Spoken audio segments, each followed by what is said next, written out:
नमस्कार दोस्तों, स्वागत है आपका हमारे चैनल रावली पाठशाला पर, जहाँ मैं गणेश सोलंकी आपके लिए लेकर आया हूँ क्लास 10th की मैथ।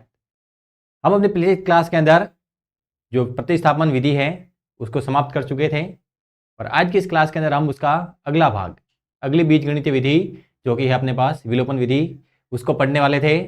उसके बारे में जो भी अपने बेसिक कॉन्सेप्ट है आज हम उन सभी की चर्चा करेंगे। उससे पहले अगर आप हमारे चैनल रावली पाठशाला पर नए हैं, आपने हमारे चैनल रावली पाठशाला को सब्सक्राइब नहीं किया है तो तुरंत जाकर उसको सब्सक्राइब करना है, वीडियोस को अधिक से अधिक लाइक करना है, अधिक से अधिक शेयर करना है। और अगर आपको क्लास से संबंधित कोई पीडीएफ वगैरह चाहिए और क्लास के बारे में कोई भी आपको नोटिफिकेशन चाहिए तो आप हमारे टेलीग्राम चैनल पर भी जुड़ सकते हैं और उसका लिंक हमने डिस्क्रिप्शन में आपको प्रोवाइड कर रखा है। अब आपको क्या करना है, आपको इस क्लास के अंत तक इससे जुड़े रहना है ताकि आप विलोपन विधि को अच्छे से सीख पाए। तो चलो स्टार्ट करते हैं आज अपनी क्लास, जिसके अंदर हम पढ़ने वाले हैं विलोपन विधि।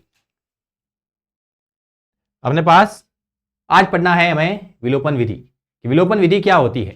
हमने स्टार्टिंग में कहा था कि जब हम दो चरों वाले रैखिक समीकरण युग्म पढ़ते हैं तो हमें वहां पर उनको हल करना होता है और चर के मान निकालने होते हैं। उसके लिए सबसे पहले हमने पढ़ी थी ग्राफी विधि, जहां पर हम क्या करते थे कि जो रैखिक समीकरण दिए जाते थे उनकी सहायता से रेखा का निर्माण करते थे और रेखाओं की प्रकृति के अनुसार उसके हल बताते थे। उसके बाद में हमने पढ़ा था उसकी बीजगणितीय विधि प्रतिस्थापन विधि, जिसके अंदर हम क्या करते थे कि एक समीकरण की सहायता से हम एक चर का मान निकालते थे दूसरे चर के पद के रूप में और उसको एक समीकरण के अंदर रखते थे और वहां से एक चर का मान निकालते थे।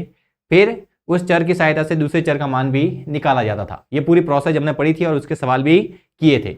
अब इस विधि के अंदर हमें क्या करना है कि विलोपन यानी विलोप करना है, यानी एक जो चर है उसको गायब करना पड़ेगा। अपने पास रैखिक समीकरण युग्म दिए जाएंगे, दो रैखिक समीकरण होंगे, दोनों के अंदर दो दो चर होंगे। हमें क्या करना है, वहां से एक चर को गायब करना है।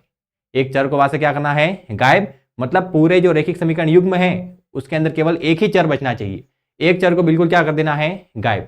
अब गायब करने के लिए हमें क्या करना पड़ेगा कि जो चर है अपने पास हो सकता है एक एक्स है और एक क्या है, वाई। तो जो दोनों रैखिक समीकरण है उसके अंदर एक चर के गुणांक बराबर करते हैं, या तो एक्स का गुणांक बराबर कर दो या फिर वाई का गुणांक बराबर करो। मतलब पहले तो गुणांकों को बराबर कर देना है कि एक्स का गुणांक बराबर किया या फिर वाई का गुणांक बराबर किया।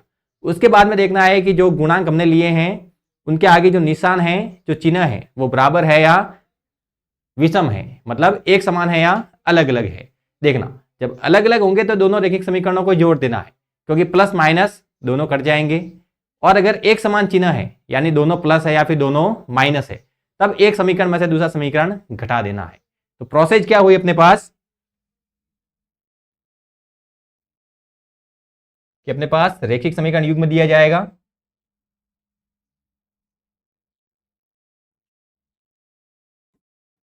तो सबसे पहले तो क्या करेंगे,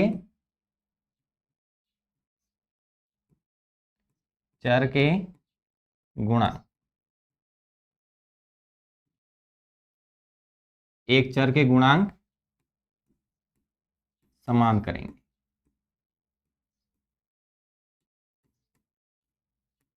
एक चर के गुणांक क्या कर देंगे हम, समान, चाहे तो वो x होगा या फिर y होगा। आप चाहे तो x के गुणांक भी बराबर कर सकते हैं और y के गुणांक भी बराबर कर सकते हैं। अब बराबर करने के लिए क्या करोगे, गुणा करना पड़ेगा कि किसी संख्या के साथ में गुणा करें ताकि जो चर के गुणांक है वो आपस में क्या हो जाए, बराबर।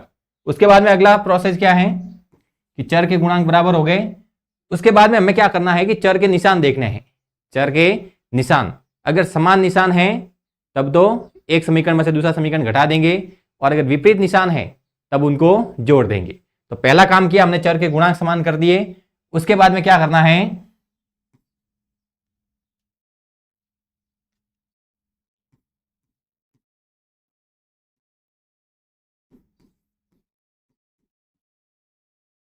गुणांकों के निशान,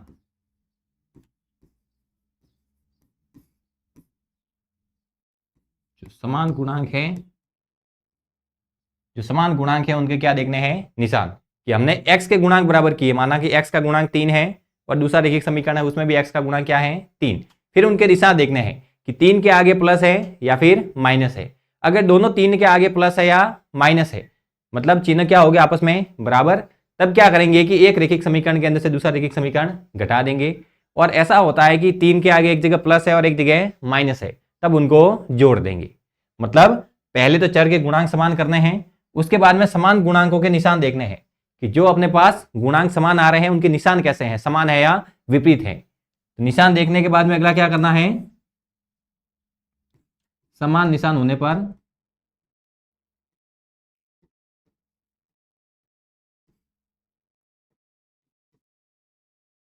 समान निशान होने पर व्यवकलन मतलब बाकी तथा विपरीत निशान होने पर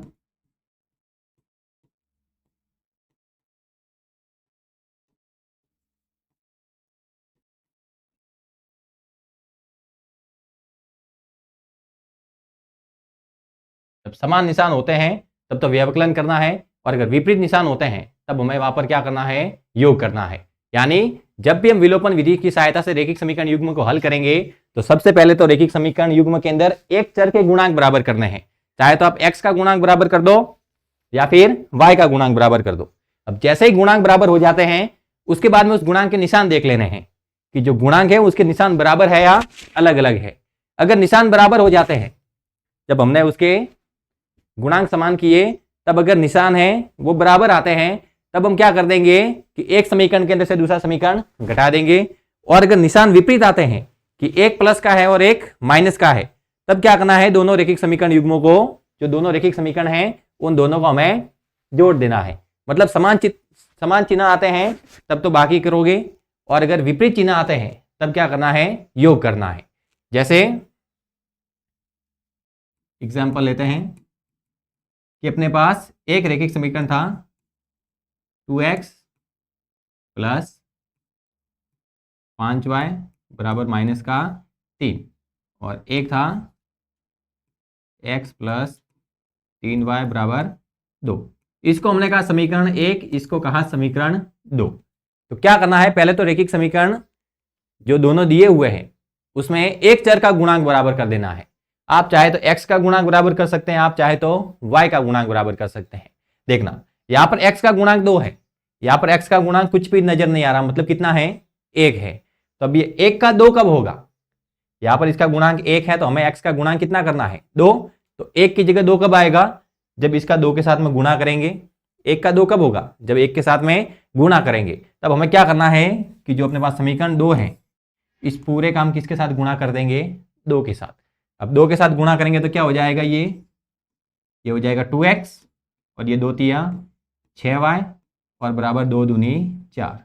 अब ये तुम्हारे कहलाएगा समीकरण नंबर 2। अब ये समीकरण 2 नहीं है, अब इस समीकरण को हमने चेंज कर दिया, समीकरण 2 अब क्या कहलाएगा, ये वाला 2x प्लस 3y बराबर 4। आप चाहे तो इसको समीकरण 2 की जगह समीकरण 3 भी लिख सकते हैं, लेकिन ये किसका रूप है, समीकरण 2 का ही रूप है। ये जो समीकरण 3 बना है वो किससे बना है, समीकरण 2 से। तो अब तुलना करोगे तो 1 और 3 की करोगे, अब 2 से अपने कोई लेना देना नहीं है क्योंकि 2 का अस्तित्व ही समाप्त हो गया। अब ये 2 किस में चेंज हो गया है, 3 के अंदर। अब 1 और 3 के अंदर देखना है कि जो गुणांक अपने बराबर किए हैं उसके निशान समान है या विपरीत है। अब गुणांक क्या है, 2 और 2, ये भी प्लस का 2 है, ये भी प्लस का 2 है, मतलब निशान कैसे हैं, बराबर है। तब हमें क्या करना पड़ेगा, एक समीकरण के अंदर से दूसरा समीकरण घटाना पड़ेगा। आप चाहे तो 3 में से 1 घटा सकते हैं और चाहे तो 1 में से 3 घटा सकते हैं, फर्क पड़ने वाला नहीं है कि इसके अंदर से ये घटा दो या फिर इसके अंदर से ये घटा दो, कुछ भी फर्क नहीं पड़ेगा। हम क्या करते हैं, हम 3 में से 1 घटाते हैं कि इक्वेशन 3 माइनस इक्वेशन 1, कि 3 के अंदर से क्या घटा रहे हैं, 1 घटा रहे हैं। अब 3 क्या है अपने पास, 2x प्लस 6y बराबर 4। घटाना क्या है, 1 घटाना है, 2x प्लस 5y बराबर माइनस का 3। अब ध्यान रखना है, जब भी हम घटाते हैं तब जो नीचे वाला समीकरण है जिसको हम घटा रहे हैं उसके निशान हमें बदल देने हैं। जब घटाते हैं तो जो नीचे वाला समीकरण है जिसको हम घटा रहे हैं उसके निशान क्या कर देने हैं, घटा देने हैं, मतलब बदल देने हैं। यानी इसके अंदर से ये वाला घटा रहे हैं तो इस पूरे के आगे क्या लग जाएगा, माइनस, और उस माइनस के कारण ये अंदर वाले सारे के सारे चिन्ह क्या हो जाएंगे, बदल जाएंगे। तब घटाते समय इनके चिन्ह बदल देने हैं। क्या लिखेंगे, ये हो जाएगा माइनस, ये भी माइनस, और ये माइनस का क्या हो जाएगा, प्लस। तो ये अपने पास कितना आया, 2x में से 2x गया कैंसल, ये 6y और ये 5y अब प्लस का नहीं कहलाएगा, किसका कहलाएगा, माइनस का। तो 6y में से 5y गए तो क्या गया, y बराबर, ये प्लस का 4, ये प्लस का 3, तो 4 + 3 कितना हो जाएगा, 7। मतलब y की वैल्यू कितनी आ गई, 7। अब y की वैल्यू 7 आई है, आप इसको समीकरण 1 में भी रख सकते हैं और समीकरण 3 में भी रख सकते हैं। 2 में रखने की जरूरत नहीं है क्योंकि 2 का तो अस्तित्व समाप्त हो गया है। अब अपने पास समीकरण 1 है और समीकरण 3 है, तो y बराबर आप 7 है वो समीकरण 1 में रख सकते हैं, 3 में भी रख सकते हैं। 2 में रखोगे तो भी उत्तर सही आएगा, कुछ फर्क पड़ने वाला नहीं है क्योंकि 2 से ही क्या बना है, 3 बना है। तो आप y बराबर 7 है वो 1 के अंदर रख सकते हैं, 2 के अंदर रख सकते हैं, 3 के अंदर रख सकते हैं, तो आपके पास x का मान भी आ जाएगा। ये पूरी प्रोसेस है अपने विलोपन विधि को हल करने की। देखना, अगर ऐसा हो जाता कि यहाँ पर माइनस होता और यहाँ पर प्लस होता, तब हम क्या करते, 1 और 3 को घटाते नहीं, जोड़ देते। तब क्या हो जाता, ये प्लस का ये माइनस का कट जाता और ये 5 और 6 11 हो जाता और -3 और ये 4 जोड़ेंगे तो कितना आ जाता, 1 आ जाता। मतलब जब घटाते हैं तब नीचे वाले के चिन्ह बदल देने हैं और जब जोड़ते हैं तब नीचे वाले के चिन्ह नहीं बदलने हैं। जोड़ने पर कुछ भी चिन्ह बदलने की जरूरत नहीं है, उनको ऐसे का ऐसे लिख देना है। केवल क्या होगा कि एक का निशान प्लस का, एक का माइनस का, तो वो जो चर के जो गुणांक बराबर थे वो वाला पद अपने कट जाएगा, बाकी पीछे वाला पद है वो बच जाएगा। अब इसके कुछ सवाल करते हैं। एग्जाम्पल है अपने पास, लिखा हुआ है उदाहरण नंबर 8। अब भाषा के रूप में सवाल दिया है तो समझना है अच्छे से कि 2 व्यक्तियों की आय का अनुपात है 9:7 और उनके खर्चों का अनुपात है 4:3। यदि प्रत्येक व्यक्ति प्रति महीने में 2000 रुपये बचा लेता है तो उनकी मासिक आय ज्ञात कीजिए। 2 व्यक्ति हैं, उनकी आय का अनुपात दिया है 9:7 कि एक की आय कितनी है 9 तो दूसरे की कितनी है 7। उसके बाद में कहा है उनके खर्चों का अनुपात भी दिया है कि जो आगे वाला है वो कितने खर्चता है 4 और पीछे वाला है उसका खर्चा कितना होता है 3। और प्रत्येक महीने में जब खर्चा निकालने के बाद में उनके बाद में टोटल रुपए कितने बचते हैं 2000, कि जो 9 वाला है वो खर्चा कितना करता है 4, मतलब 9 ये उसकी कमाई है, खर्चा कितना किया 4 किया, उसके बाद में कितने बचे 2000। उसी प्रकार से दूसरे वाले ने 7 कमाए, कितना खर्चा किया 3 का खर्चा किया और उसके बाद में कितने बचे उसके पास 2000। मतलब व्यक्ति में ने कमाया कितना 9, उसके अंदर से उसका खर्चा कितना हो गया 4। अब जितना कमाया उसके अंदर से खर्चा निकाल दे तो पीछे क्या बचेगी बचत राशि, और बचत राशि कितनी है 2000। उसी प्रकार से व्यक्ति ने कमाया कितना है 7, खर्चा कितना हो गया 3, जितना कमाया उसके अंदर से अगर खर्चा निकाल दे तो उसकी बचत कितनी होती है 2000। तो यहां से अनुपात की सहायता से हम क्या लिख सकते हैं कि माना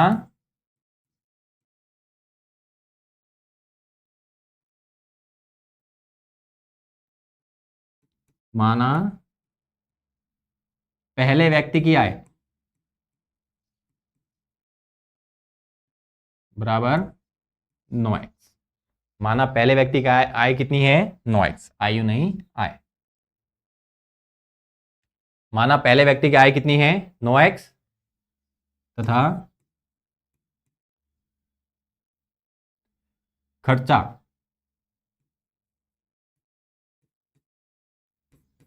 बराबर 4y, कि जो पहला व्यक्ति था उसकी आय कितनी है 9 के अनुपात के रूप में दी है, मतलब हमने क्या लिखा उसको 9x, कि जो आय है आय को हम लिखते हैं x और जो खर्चा है उसको लिखते हैं y, कि माना कि जो आय है वो क्या है x है तथा जो खर्चा है वो क्या है y।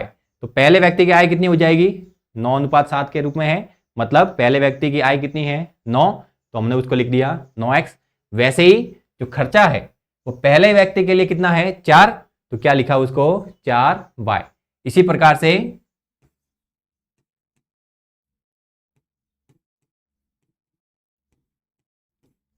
दूसरे व्यक्ति की आय कितनी हो जाएगी, दूसरा व्यक्ति मतलब 7, तो 7 से हम क्या लिखेंगे 7x तथा खर्चा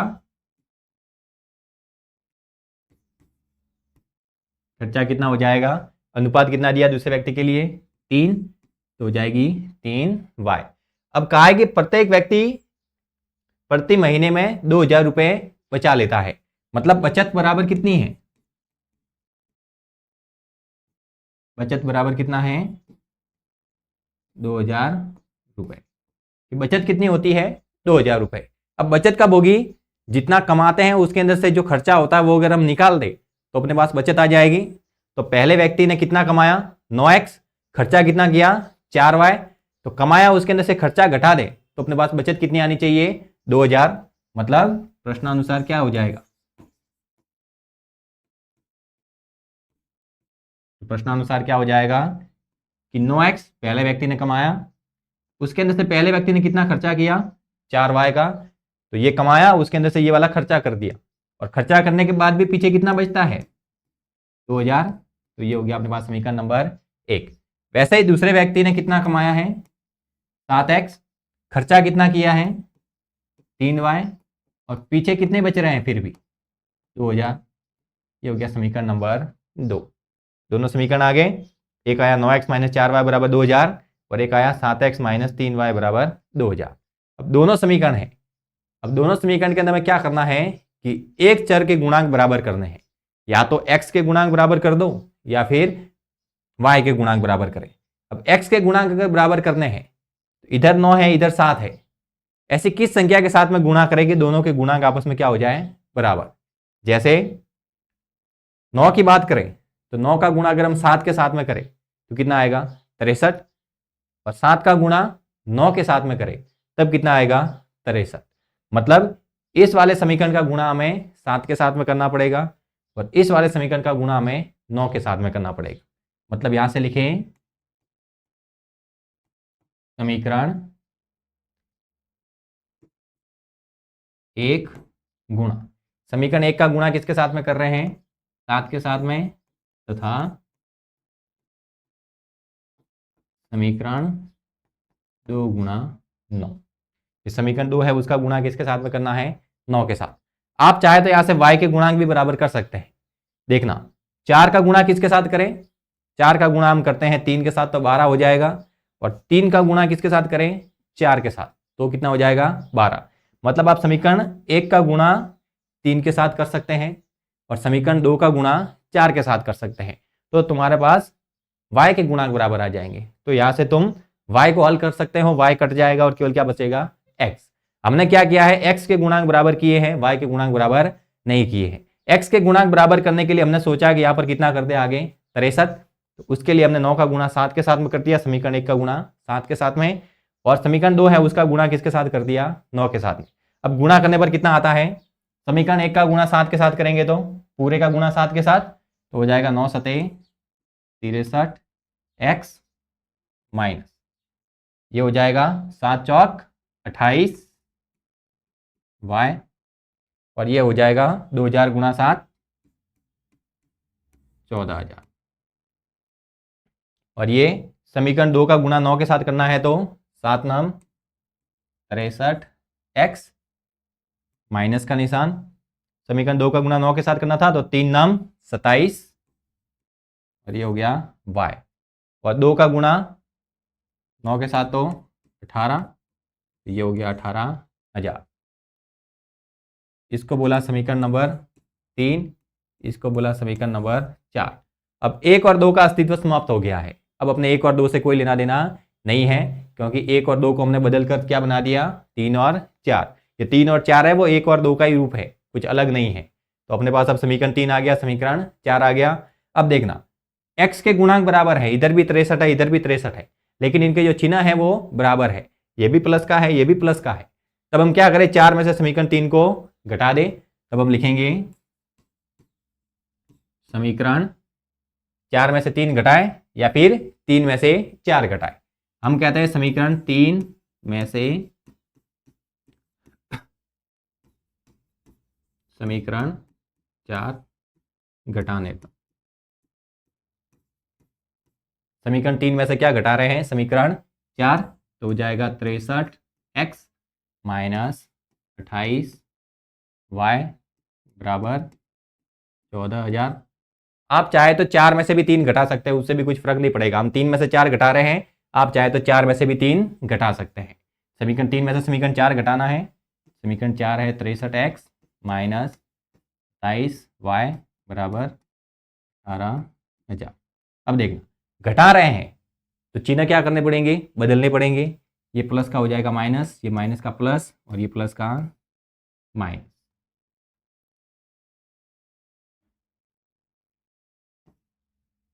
ये 63x प्लस का है, ये 63x अब माइनस का कहलाएगा, तो प्लस माइनस कैंसिल हो गया। अब यहाँ पर 28y ये माइनस का है और ये 27y प्लस का है। देखना दोनों में से बड़ा कौन है, माइनस वाला बड़ा है, तो निशान किसका आ जाएगा, माइनस का। और हमेशा बड़े में से छोटा घटाते हैं, तो 28 में से 27 जाएगा तो 1 बचेगा, तो जाएगा माइनस का y। 14,000 में से 18,000 घटाना है, बड़ा क्या है, माइनस वाला, तो माइनस का निशान आ जाएगा। और 18,000 में से 14,000 गए तो 4,000, माइनस से माइनस कट गया, तो y बराबर कितना आ गया, 4,000। अब y का मान आप समीकरण 1 के अंदर रख सकते हैं, 2 के अंदर रख सकते हैं, 3 के अंदर रख सकते हैं, 4 के अंदर रख सकते हैं, उससे कुछ भी फर्क पड़ने वाला नहीं है।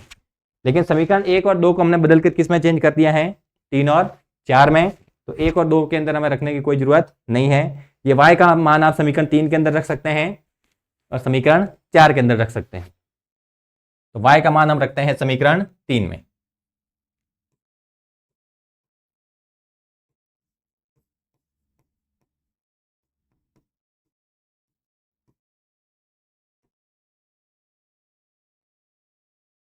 y का मान समीकरण 3 में रखने पर, मतलब समीकरण 3 के अंदर जहां पर y है उसकी जगह कितना लिखना है, 4,000, तो हो जाएगा 63x माइनस 28 गुणा 4,000 बराबर 14,000।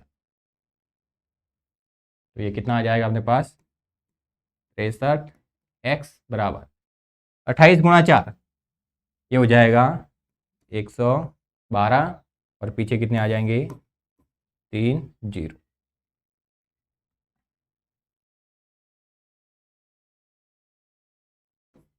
और बराबर में कितना है, 14,000। ये देखना ये अपने पास है 1,12,000, बराबर को उधर जाएंगे तो प्लस में, तो 63x बराबर कितना आ जाएगा, 1,12,000 प्लस 14,000, तो 63x बराबर कितना आ गया, जोड़ेंगे तो 1,26,000, तो x बराबर कितना आ जाएगा, 1,26,000 बटे 63, काटा 63 दूनी 126 और पीछे 3 0, मतलब x बराबर कितना आया, 2,000, और y बराबर कितना आया, 4,000। देखना x बराबर क्या माना था हमने, x क्या थी, i थी, x क्या थी, i, और y क्या था, खर्चा। अब x का मान अगर हम यहां पर रखें, x बराबर यहां पर कितना रखें हम, 2,000, तो ये 9 दूनी कितना हो जाएगा, 18,000। x बराबर कितना रखा है हमने, 2,000, तो 9 दूनी 18 हो जाएगा। खर्चा कितना है, 4y, मतलब 4 इंटू y का मान कितना है, 4,000, ये हो जाएगा 16,000। कि पहला व्यक्ति है उसकी मासिक आय कितनी है, 18,000, उसके अंदर से खर्चा कितना हो रहा है, 16,000। अब आय में से खर्चा घटाते हैं तो कितना बचेगा, 2,000, क्योंकि 18,000 में से 16,000 गया तो कितना बचा, 2,000। वैसे ही अगर इस व्यक्ति की बात करें कि 7x का मान कितना है, 2,000, तो 7 दूनी कितना हो जाएगा, 14,000, और खर्चा y बराबर कितना रखना है, 4,000, तो 3 गुणा 4, ये हो जाएगा 12,000। कि 14,000 में से 12,000 जाएंगे तो कितना बचेगा, 12,000। मतलब व्यक्ति की जो कमाई है वो पहले व्यक्ति की है 18,000 और दूसरे व्यक्ति की 14,000। पहले व्यक्ति का जो खर्चा है वो है 16,000 और दूसरे व्यक्ति का जो खर्चा है वो है 12,000। तो 18 में से 16 घटाएंगे तो भी 2,000 आएगा, और 14 में से 12,000 घटाएंगे तो भी कितना आएगा, 2,000। तो इस प्रकार से आप विलोपन विधि से सवाल हल कर सकते हैं। देखना करना क्या है कि अगर हमें रेखिक समीकरण युग्म पहले से दिया हुआ है तब तो उसको डायरेक्ट केवल हल ही करना है। अगर भाषा के रूप में दिया है तो पहले तो हमें वहां से रेखिक समीकरण युग्म का निर्माण करना पड़ेगा। जो भाषा वाले सवाल होते हैं वो अपने लिए थोड़े इंपॉर्टेंट होते हैं, क्योंकि वहां से पहले हमें रेखिक समीकरण युग्म का निर्माण करना है, फिर उसे हल करना है, जो कि थोड़ा कठिन होता है। तो ऐसे सवालों पर हमें ज्यादा ध्यान देना है। अब क्या करना है, जब रेखिक समीकरण युग्म बन जाए उसके बाद में देखना है कि चर के गुणांक बराबर करने हैं। एक चर का गुणांक बराबर कर दो, या तो x का गुणांक बराबर कर दो या फिर y का। अब गुणांक बराबर करने के लिए आप किसी भी संख्या का गुणा कर सकते हैं। अब संख्या का गुणा है वो कभी कभार एक समीकरण के अंदर करने पर भी अपने काम हो जाता है, और कभी कभार क्या होता है कि मैं दोनों रेखिक समीकरणों के अंदर गुणा करना पड़ता है। जैसा कि हमने इस सवाल के अंदर किया था कि यहाँ पर जो गुणांक थे वो किसी एक समीकरण के अंदर गुणा करने पर बराबर नहीं हो रहे थे। हमें क्या करना पड़ा कि दोनों समीकरणों का गुणा करना पड़ा अलग अलग संख्या के साथ में, कि पहले का गुणा 7 के साथ किया और दूसरे का गुणा 9 के साथ किया। अगर ऐसी कंडीशन आती है तो सवाल थोड़ा कठिन हो सकता है, लेकिन अगर सवाल ऐसा है जिसके अंदर केवल एक रैखिक समीकरण के अंदर गुणा करने पर भी गुणांक बराबर हो रहे हैं तो वो सवाल अपने सिंपल होते हैं। यहाँ पर एक सवाल थोड़ा सा कठिन लगेगा आपको, क्योंकि हमने समीकरण 1 के अंदर भी गुणा किया है, समीकरण 2 के अंदर भी गुणा किया है। गुणांक जैसे ही बराबर हो जाए तब उनके गुणांकों के निशान देख लेने हैं। जैसे अपने 63x आया था, 63x आया था, दोनों के निशान क्या थे? बराबर थे। जब निशान बराबर होते हैं तब एक समीकरण के अंदर से दूसरा समीकरण घटाना है। तो हमने क्या कर दिया, 3 के अंदर से 4 घटा दिया। अब 3 के अंदर से 4 घटाओ या 4 के में से 3 घटाओ, कुछ भी फर्क पड़ने वाला नहीं है। केवल जो निशान होंगे वो विपरीत आ जाएंगे और विपरीत निशान आएंगे तो वो कट जाएंगे। तो 3 में से 4 घटाया, 4 में से 3 घटाया, उससे कुछ भी फर्क नहीं पड़ता है। अब 3 में से हमने 4 घटाया तो अपने पास y की वैल्यू कितनी आ गई? 4000। अब y का मान आप समीकरण 3 के अंदर रख सकते हैं, 4 के अंदर रख सकते हैं, 1 के अंदर रख सकते हैं, 2 के अंदर रख सकते हैं, तो वहां से आपके पास x का मान भी आ जाएगा। तो विलोपन विधि है। पहला सवाल है, आपको देखने में थोड़ा टफ लग सकता है, लेकिन इस विधि को अगर आप अच्छे से करते हैं तो यह सबसे सरल विधि है।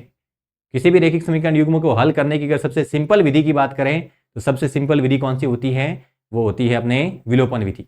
जितने अधिक सवाल करेंगे उतनी ही अपने एफिशिएंसी आएगी, उतनी ही आसानी से हम इसको कर सकते हैं। इसका अगला क्वेश्चन देखते हैं। देखना, अब की बार आपके पास रैखिक समीकरण युग्म पहले से दिया हुआ है तो इसको हल करने में बिल्कुल भी आसान नहीं रहेगी। मैं कहा गया है कि 2x + 3y बराबर 8 है और 4x + 6y बराबर 7 है। विलोपन विधि का प्रयोग करके निम्न रैखिक समीकरण युग्म के सभी संभव हल ज्ञात करने हैं। इसके जितने भी हल होते हैं वो हमें निकालने हैं।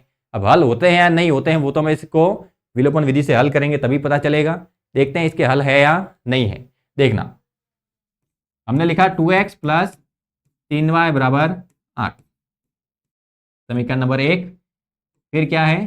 4x + 6y बराबर 7, समीकरण नंबर 2। हमें क्या करना पड़ेगा? एक चर का गुणांक बराबर करना पड़ेगा। या तो x का गुणांक बराबर कर दो या फिर y का। देखना, x का गुणांक यहाँ पर 2 है, यहाँ पर 4 है, तो 2 का 4 कब होगा? 2 का 4 कब होगा? जब 2 का गुणा 2 के साथ में करेंगे। मतलब जो समीकरण 1 है यहाँ पर अगर 2 को 4 में बदलना है तो इसका गुणा किसके साथ करना पड़ेगा? 2 के साथ। तो यहाँ पर हम लिख सकते हैं कि समीकरण 1 का गुणा 2 से करने पर, कि जो समीकरण 1 है उसका गुणा किसके कर रहे हैं? संख्या 2 से। समीकरण 2 से नहीं है ये संख्या 2 के साथ में गुणा किया जा रहा है। तब अपने क्या हो जाएगा? ये 2x का किस में चेंज हो जाएगा? 4x में। इस पूरे का गुणा 2 के साथ करना है तो 2 दूनी 4x + 3 दूनी 6y और 8 दूनी 16। ये हो गया समीकरण नंबर 3। देखना, हमने x के गुणांक बराबर करने थे तो x का गुणांक इधर भी 4 है, इधर भी 4 है। अब 1 किसके अंदर चेंज हो गया है? 3 के अंदर। तो अब 1 से अपने कोई लेना देना नहीं है। देखना, 2 के अंदर भी 4 है, 3 के अंदर भी 4 है, गुणांक बराबर है। तो हम क्या कर सकते हैं? 3 के अंदर से 2 घटा सकते हैं और चाहो तो 2 के अंदर से 3 घटा दो, कुछ भी फर्क नहीं पड़ेगा। हमने कहा हम समीकरण 3 में से 2 घटाते हैं तो समीकरण 3 में से समीकरण 2 घटाने पर, कि जो समीकरण 3 है उसके अंदर से समीकरण 2 यहां से घटा देते हैं। समीकरण 3 है अपने पास 4x + 6y बराबर 16 और समीकरण 2 क्या है? 4x + 6y बराबर 7। अब जैसे ही आपने ये रैखिक समीकरण उतारा होगा आपको बात समझ में आ गई होगी कि जो आगे वाला मान है बराबर के पहले वो बराबर है। आगे वाला मान कैसा है? बराबर है। हम केवल x के गुणांक को लेकर चल रहे थे, लेकिन जैसे ही हमने गुणा किया तो अपने जो y का गुणांक है वो भी क्या हो गया? बराबर हो गया। अब क्या करना है? देखना, गुणांक x के बराबर है और उसके चिन्ह भी बराबर है। जब चिन्ह बराबर होते हैं तो हम क्या करते हैं? एक में से दूसरा समीकरण घटा देते हैं। अब घटा रहे हैं तो नीचे वाले समीकरण के क्या कर देने हैं? निशान बदल देने हैं। ये 4x पहले प्लस का था, अब किसका कहलाएगा? माइनस का। 6y पहले प्लस का था, अब किसका कहलाएगा? माइनस का। 7 पहले प्लस का था, अब किसका कहलाएगा? माइनस का। तो 4x + 4x - कट गया। 6y plus 6y minus, cut गया। इधर क्या बचा, ये तो 0, ये भी 0, मतलब इधर बचा 0 और 16 में से 7 गया तो कितना बचा 9, मतलब आया 0 बराबर 9। क्या यहाँ पर कोई भी चर बचा है अपने पास, कोई भी चर नहीं बचा है। तो जब अपने कोई भी चर नहीं बचता, केवल अचर के रूप में संख्या बचती है, तब हम क्या कहते हैं कि LHS और RHS को देखना पड़ेगा। यहाँ पर LHS और RHS को देखते हैं, यहाँ पर 0 है, यहाँ पर 9 है, मतलब LHS और RHS आपस में बराबर नहीं है। इसका मतलब क्या हुआ, अगर LHS और RHS बराबर आ जाते हैं, कोई भी चर नहीं बचता, तब हम कहते हैं कि जो इसकी रेखा है वो संपाती होगी और इसके अपरिमित रूप से अनेक हल होंगे। लेकिन जब चर कुछ भी नहीं बचता है और LHS और RHS भी इक्वल नहीं आता, तब हम कहते हैं कि रेखाएं समांतर होगी और इसका कोई हल मौजूद नहीं होगा। तो लिखेंगे रेखिक समीकरण युग्म का, रेखिक समीकरण युग्म का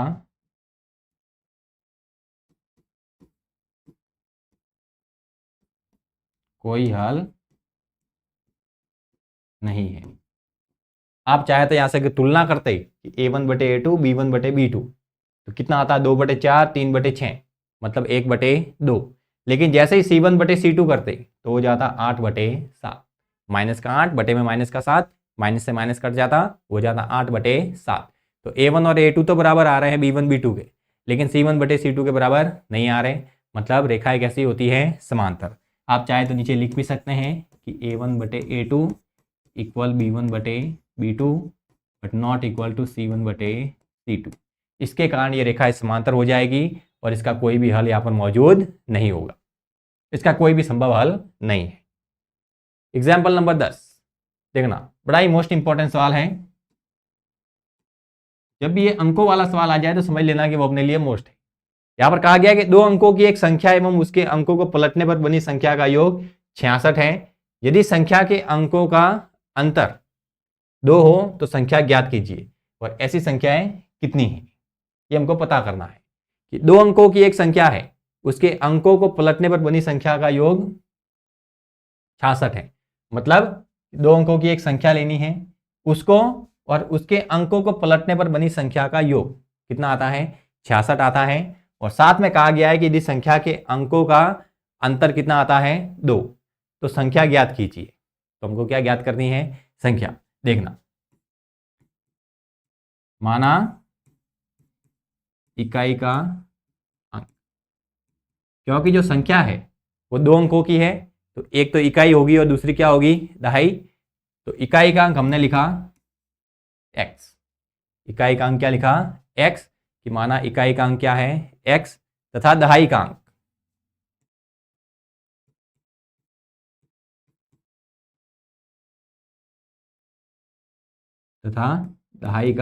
अंक। देखना, केवल अंक की बात बोली है, मतलब संख्या नहीं ले रहे हैं, केवल अंक ले रहे हैं। वो कितना है अपने पास y, कि इकाई का अंक x है, दहाई का अंक y है।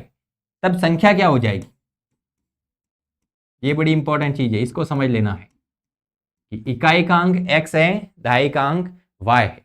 तो जो संख्या होगी वो अपने होगी 10y प्लस x। संख्या क्या हो जाएगी 10y प्लस x। किस प्रकार से, जैसे मैंने संख्या लिखी 34, संख्या कितनी लिखी 34। यहां से कहे कि इकाई का अंक तो वो x है, कहे दहाई का अंक तो वो क्या है y है, और संख्या तो ये संख्या क्या है अपने पास 30 प्लस 4 है। ये 34 कैसे बना है 30 प्लस 4, मतलब 30 को क्या लिख सकते हैं 3 गुणा 10 प्लस 4। अब 3 क्या था देख लेना, 3 क्या था y था, तो इसको हटाकर क्या लिख सकते हैं y, और y का गुणा 10 के साथ में करेंगे तो कितना आ जाएगा 10y प्लस 4 क्या कहा था x था, ये कितना आ गया x। संख्या क्या हो जाएगी 10y प्लस x। मतलब जब भी आप इकाई के अंक और दहाई के अंक की बात करते हैं तो उसको xy मान सकते हैं, उसको xy मान सकते हैं। लेकिन जैसे ही आप संख्या बनाएंगे उससे, तो इकाई का अंक है वो तो एज इट इज लिखा जाएगा, लेकिन जो दहाई का अंक है वो 10 के गुणा में लिखा जाएगा। वैसे ही अगर सैकड़ा का अंक है तो वो 100 के गुणा में लिखा जाएगा। जैसे संख्या लिखनी है तो वो लिखी जाएगी अपने पास 100z प्लस 10y प्लस 3 अंकों वाली संख्या इस प्रकार से लिखी जाएगी कि इकाई का अंक है वो 1 के गुणा में, दहाई का अंक 2 के गुणा में और सैकड़ा का अंक है वो 100 के गुणा में लिखा जाएगा। और सभी को जोड़ेंगे तब जाके अपने पास क्या बनेगी, संख्या बनेगी। और केवल अंक की बात करें तो वो x और y होंगे, और संख्या बनाओगे उससे तो वो कितनी हो जाएगी, 10y प्लस x। ये ध्यान रखना है, इंपॉर्टेंट कॉन्सेप्ट है।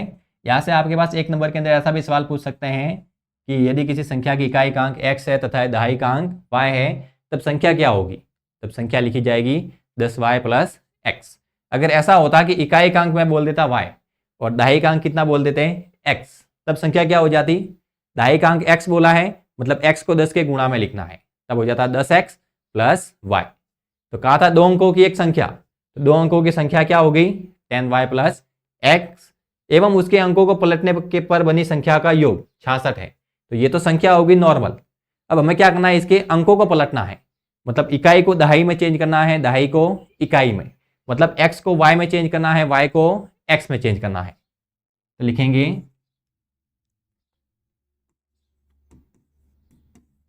अंकों को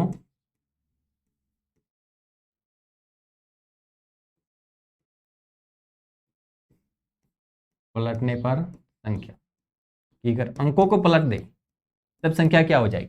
अब अंकों को पलटेंगे तो इकाई की जगह दहाई आ जाएगा और दहाई की जगह इकाई आ जाएगा, तो क्या हो जाएगा 10x प्लस y।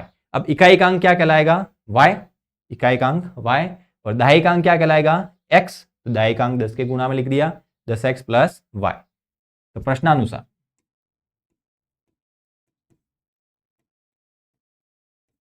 प्रश्न के अंदर क्या बोला है, प्रश्न के अंदर कहा है कि 2 अंकों की एक संख्या मतलब ये तथा उसके अंकों को पलटने पर बनी संख्या, उसका योग कितना आता है 66, मतलब इन दोनों को जोड़ देना है, तो अपने पास कितना आएगा 66।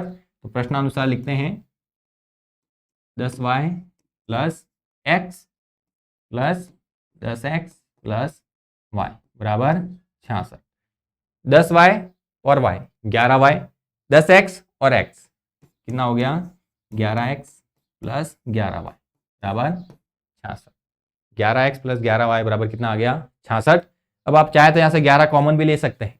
अब 11 कॉमन लिया तो कितना आ जाएगा यहाँ पर x प्लस वाई बराबर 66। इस दोनों के अंदर से 11 कॉमन ले लिया तो यहाँ पीछे बचा x प्लस वाई। अब 11 इधर गुणा में है, इधर आएगा तो भाग में, तो 11 से 66 को काटा भी जा सकता है, 11 चेंज 66, तो ये अपने पास क्या हो जाएगा x प्लस वाई, 11 चेंज 66 मतलब x प्लस वाई बराबर 6। ये हो गया अपने पास समीकरण नंबर 2। कि जो पहली बात कही थी वहां से अपने पास समीकरण क्या बना कि x प्लस वाई बराबर कितना आता है 6।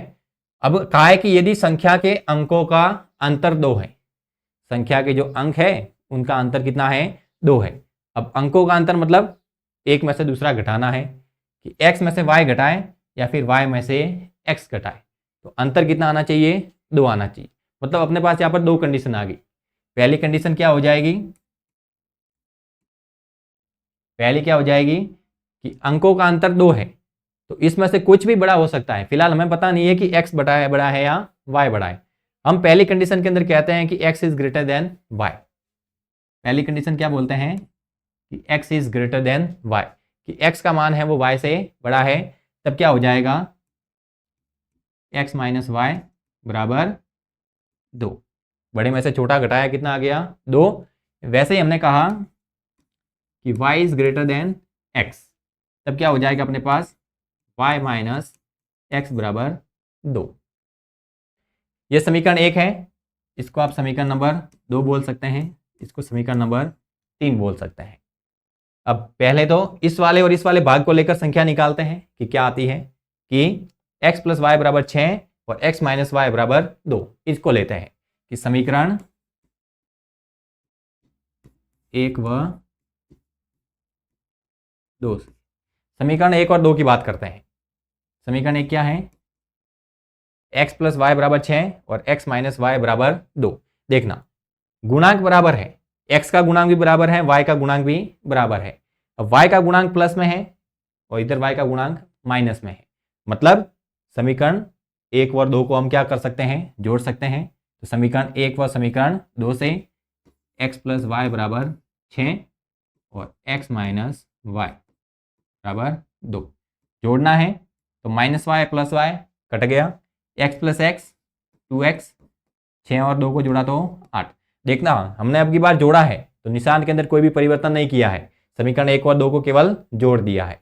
तो x 2x हो गया, plus Y minus Y cut गया, 6 प्लस 2 8 हो गया। तो x बराबर कितना आ गया 4। x बराबर कितना आ गया 4। इस x का मान आप समीकरण 1 के अंदर रख सकते हैं कि समीकरण 1 के अंदर जहाँ पर x है वहाँ पर कितना लिख देना है 4 लिख देना है, या फिर आप x का मान यहाँ पर भी रख सकते हैं। तो समीकरण 1 के अंदर वैल्यू रखें या फिर समीकरण 2 के अंदर। तो हमने x का मान 1 में रखने पर x का मान किसके अंदर रख दिया, समीकरण 1 के अंदर। तो x की जगह 4 रखेंगे तो हो जाएगा 4 प्लस वाई बराबर 6। तो प्लस का 4 इधर आएगा तो माइनस का हो जाएगा, तो 6 में से 4 जाएगा तो कितना बचेगा 2। तो y बराबर कितना आ जाएगा अपने पास 2। तो x बराबर 4 है, y बराबर 2 है, तब संख्या क्या आ जाएगी,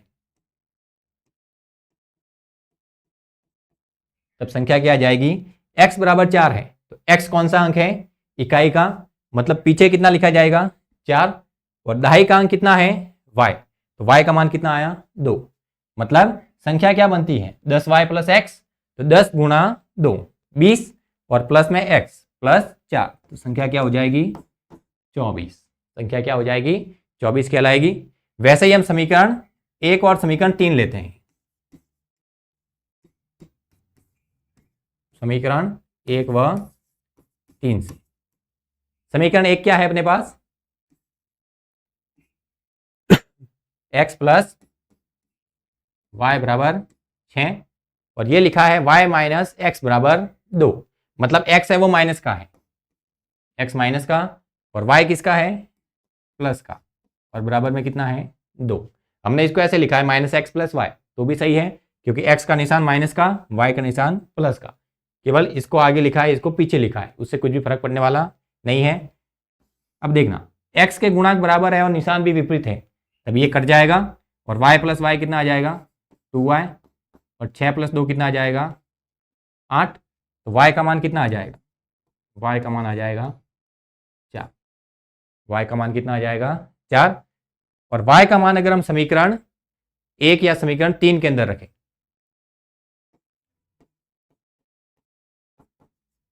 y का मान समीकरण 1 में रखने पर, अगर y का मान समीकरण 1 के अंदर रखते हैं तो y की जगह 4 रखेंगे तो प्लस का 4 इधर आएगा तो माइनस का, तो 6 में से 4 जाएगा तो x बराबर कितना बच जाएगा 2।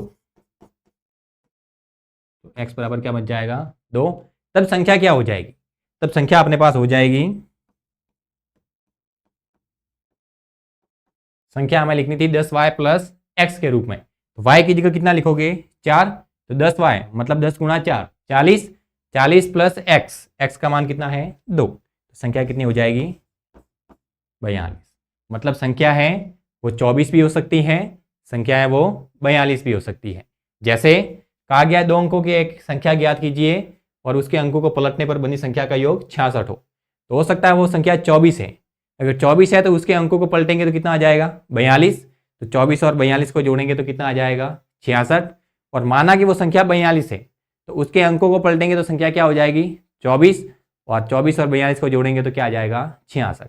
मतलब वो संख्या है वो 24 भी हो सकती है, वो संख्या है वो 42 भी हो सकती है। तो ऐसी कितनी संख्याएं संभव है, ऐसी अपने पास 2 संख्या है 24 और 42। 24 का उल्टा करोगे तो 42, और 42 का उल्टा करेंगे तो 24, और 24 और 42 को जोड़ते तो कितना आता है 66। शानदार सवाल है, आपको इस सवाल के अंदर अच्छे से फोकस करना है और सवाल को समझने की कोशिश करनी है। सवाल के अंदर केवल जो संख्या बनाते हैं वो ध्यान रखने योग्य है, उसके बाद में आगे सवाल करते हैं तो वो बहुत ही सिंपल है।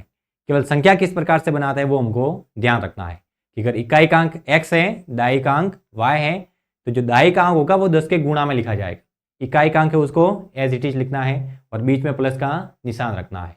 अगर कहा जाए कि इकाई का अंक a है, दाई का अंक b है, तो जो दाहिका अंक है उसको 10 के गुणा में लिखोगे, मतलब हो जाएगा 10b, और प्लस में इकाई का अंक क्या है a, तब संख्या हो जाएगी 10b प्लस a। तो इस प्रकार से आपको संख्या लिखनी आनी चाहिए। तो सवाल में कहा था संख्या क्या होगी, तो संख्या 10y प्लस x। फिर कहा इसके अंकों को पलटो, तो x की जगह y लिख दिया, y की जगह x लिख दिया, और कहा उसका योग करो तो 66 लाओ, योग करके 66 लाया, समीकरण को हल किया तो x प्लस वाई बराबर 1 आया, समीकरण x प्लस वाई बराबर 6 आया, ये समीकरण 1 बना। उसके बाद में आगे लिखा है कि संख्या के अंकों का अंतर 2 होना चाहिए, मतलब एक संख्या के अंदर से दूसरी संख्या घटाए, मतलब बड़े में से छोटा घटाए तो 2 आना चाहिए। अब बड़े में से छोटा तो अपने को पता नहीं है कि बड़ा कौन सा है छोटा कौन सा है, तो इकाई का अंक है वो भी बड़ा हो सकता है, दाई का अंक है वो भी बड़ा हो सकता है। तो हमने क्या कहा कि एक बार तो हमने कहा कि x बड़ा है, यानी इकाई का अंक बड़ा है, दाई का अंक छोटा है, तो x में से y घटाया तो कितना लिखा 2। फिर हमने कहा कि y बड़ा है और x क्या है छोटा है, तो हमने y में से x घटाया और कितना लिख दिया 2। समीकरण 1 के साथ में हमने ये वाला भाग लिया तो अपने पास x बराबर 4 आया, y बराबर 2 आया, तो संख्या अपने पास बनी 24। और वैसे ही समीकरण 1 के साथ में ये वाला भाग लिया तो अपने पास y बराबर 4 आया, x बराबर 2 आया, मतलब जो मान यहां पर आए उसका उल्टा मान हमें यहां पर प्राप्त हुआ, तो यहां से संख्या बनी 42। तो यहां से एक चीज पता चली कि जो संख्या है वो 24 हो सकती है या फिर 42 हो सकती है, क्योंकि 24 का उल्टा करते तो 42 आता है, और 24 और 42 को जोड़ते तो 66 आता है। और माना कि हमने जिस संख्या की बात की है वो 42 है, तो 42 को भी उल्टा करेंगे तो कितना आ जाएगा 24, और 24 और 42 को जोड़ेंगे तो कितना आ जाएगा 66। मतलब वो संख्या होगी वो 24 हो सकती है और वो संख्या 42 भी हो सकती है। ये अपने 3 एग्जाम्पल थे, एग्जाम्पल नंबर 8, 9, 10, जिसके अंदर हमने विलोपन विधि के बारे में थोड़ी चर्चा की। हमें आशा है कि आपको ये सवाल समझ में आए होंगे और विलोपन विधि समझ में आई होगी। इस विलोपन से विधि से अपने जो संबंधित सवाल हैं, जो प्रश्नावली 3.3 है, कल हम उसके जो सवाल हैं वो करने की कोशिश करेंगे।